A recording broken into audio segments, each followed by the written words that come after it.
ninaweza taka makanisa yote, haswa haya makanisa ya Protestant, serikali iweze kuingilia kati ili haya makanisa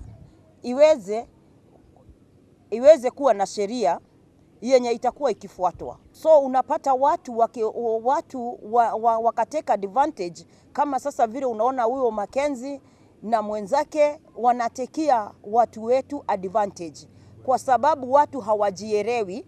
So ningetaka hii kitu iweze kukua kwa serikali, watu waweze kuelezewa mikakati inayofuatwa kwa kanisa na wachungaji waweze kuangaliwa kwa huduma zao. Na kama vile hawa wachungaji wamekamatwa, ningeomba serikali isiweze kuingilia kati. Hawa watu sheria ya Kenya iweze kuwachunguza kama vile tumevyoona, kwa maana mimi nahuzunika na ninaona ni jambo la majuto sana, kwa maana kulikuwa na wazazi, kulikuwa na watoto, na ni watu wengi wameangamia na ni watu wengi wamekufa. Kwa hivyo ninataka serikali iondoke, iachie sheria. Hawa watu wakipatwa na hatia waweze kufungwa.